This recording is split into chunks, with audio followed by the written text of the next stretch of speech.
నిత్య పూజలివివు నేరిచినను ప్రత్యక్షమైనట్టి పరమాత్మునికి నిత్య పూజలివివో.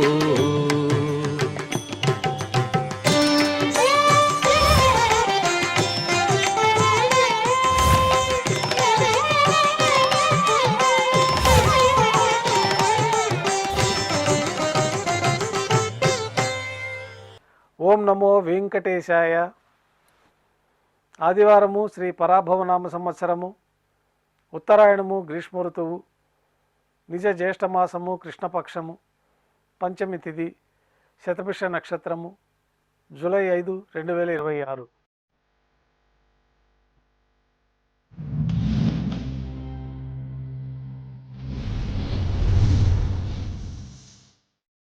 మాధ్యాహ్నిక ఆరాధనలో భాగంగా బంగారు పంచపాత్రలో శుద్ధ జలాన్ని నింపుకొని స్వామివారికి ఉత్సవమూర్తులకు ఉపచారాలు సమర్పించి తులసీదళములతో అష్టోత్తర శతనామార్చన నిర్వహించి మాధ్యాహ్నిక నైవేద్యంలో భాగంగా అన్నప్రసాదాలను స్వామివారికి నైవేద్యంగా సమర్పించి అనంతరం భక్తుల్ని సర్వదర్శనానికి అనుమతిస్తారు.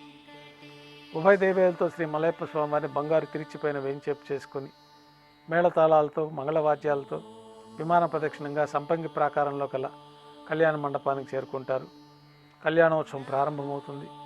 పుణ్యాహవచనము, అంకురార్పణ, రక్షాబంధనము, అగ్నిప్రతిష్ఠ, స్వామివారికి అమ్మవార్లకి కళ్యాణం సందర్భంగా నూతన పట్టు వస్త్రాల సమర్పణ, మహాసంకల్ప పఠనం, మాంగళ్యాల ఆరాధన, మాంగళ్యాలకి పూజ పూర్తయిన తర్వాత స్వామివారి తరఫున మాంగళ్యాలని అమ్మవార్లకి సమర్పణ గావించి ఈ సందర్భంగా స్వామివారికి అమ్మవార్లకి కర్పూర నీరాజనాన్ని సమర్పించి విశేషమైన హోమాలతో పూర్ణాహుతి పూర్తయిన తర్వాత మాలా పరివర్తనం అనే కార్యక్రమాన్ని నిర్వహించి ఉభయ దేవేరులను శ్రీవారి చెంతకు చేర్చి ఈ సందర్భంగా అక్షతారోపణం అనే వైదిక కార్యక్రమాన్ని నిర్వహించిన తర్వాత కర్పూర నీరాజనము, నైవేద్యము, తిరిగి కర్పూర నీరాజనంతో శ్రీవారి కళ్యాణోత్సవం పూర్తవుతుంది.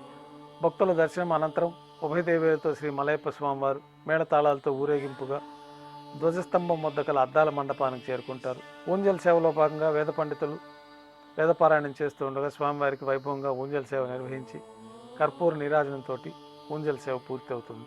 ఉభయ దేవేరులతో శ్రీ మలయప్ప స్వామివారు మేళతాళాలతో ఊరేగింపుగా శ్రీవారి ఆలయం వెలుపల కల వైభవోత్సవ మండపానికి చేరుకుంటారు.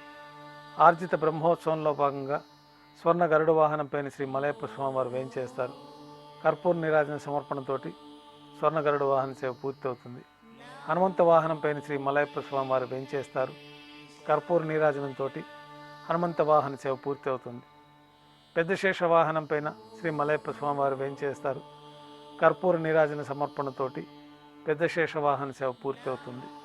ఉభయ దేవేలతో కలిపి శ్రీ మలయప్ప స్వామివారికి కర్పూర నీరాజన సమర్పణతోటి ఆర్జిత బ్రహ్మోత్సవం పూర్తి అవుతుంది. సాయం సంధ్య వేళలో 1000 దీపాలతో అలంకరించబడి ఉన్న సహస్ర దీపాలంకరణ సేవ మండపానికి ఉభయ దేవేరులతో శ్రీ మలయప్ప స్వామివారు మేళతాళాలతో చేరుకుంటారు. వేదం, గానం, నాదం నడుమ సహస్ర దీపాలంకరణ సేవ నిర్వహించి నక్షత్ర నీరాజనము, కర్పూర నీరాజన సమర్పణతోటి దీపాలంకరణ సేవ పూర్తి అవుతుంది. ఉభయ దేవేలతో శ్రీ మలయప్ప స్వామివారు తిరుచుపైన 4 తిరువీధుల ఉత్సవం జరుపుకొని భక్తులను అనుగ్రహించి శ్రీవారి ఆలయంలోకి చేరుకుంటారు. ఆలయంలో నైవేద్యం పూర్తయిన తర్వాత గర్భాలయంలో వేంచేస్తారు. వెంటనే రాత్రి తోమాల సేవ ప్రారంభమవుతుంది. ఉదయం సమర్పించిన పుష్పమాలికలు సల్లింపు చేసుకొని గర్భాలయాన్ని శుద్ధి చేసుకొని బంగారు పంచపాత్రలో శుద్ధ తోయాన్ని నింపుకొని శ్రీ వైకానస భగవత్ శాస్త్రోక్తమైన విధానంలో మూలమూర్తికి, ఉత్సవమూర్తులకి ఉపచారాలు సమర్పించి కొత్త పుష్పమాలికలతో మూలమూర్తికి, ఉత్సవమూర్తులకి అలంకరణ జరిపి చతుర్వేద మంత్రాలతో మంత్రపుష్పాన్ని సమర్పించి నక్షత్ర నీరాజనము, కర్పూర నీరాజన సమర్పణతోటి రాత్రి తోమాల సేవ పూర్తి అవుతుంది. తులసీదళములతో అష్టోత్తర శతనామార్చన నిర్వహించిన తర్వాత రాత్రి నైవేద్యంలో భాగంగా అన్నప్రసాదాలు, పඤ్ఞారాలు, దోశ శ్రీవారికి నైవేద్యంగా సమర్పించి తిరువీస నైవేద్యం పూర్తయిన తర్వాత భక్తుల్ని సర్వదర్శనానికి అనుమతిస్తారు. కొద్ది విరామం తర్వాత ఏకాంత సేవలో భాగంగా రాత్రి సమర్పించిన పుష్పమాలికలన్నీ సల్లింపు చేసుకొని గర్భాలయాన్ని శుద్ధి చేసుకొని బంగారు పంచపాత్రల్లో బ్రహ్మ తిరువారాధన కోసమై బంగారు బిందులోని తీర్థాన్ని సమర్పించి ఏకాంత సేవలో భాగంగా కౌతుకభయమైన శ్రీ భోగ శ్రీనివాసమూర్తి వారిని బంగారు పట్టు పాన్పు పైన వేంచేపు చేసుకొని ఈ సందర్భంగా దారోష్ణమైన గోక్షీరము, జీడిపప్పు, ద్రాక్ష, కలకండ కలిపిన మిశ్రమాన్ని నైవేద్యంగా సమర్పించి, పండ్లని నైవేద్యంగా సమర్పించి కర్పూర నీరాజనంతో ఏకాంత సేవ పూర్తి అవుతుంది. ఓం నమో వెంకటేశాయ.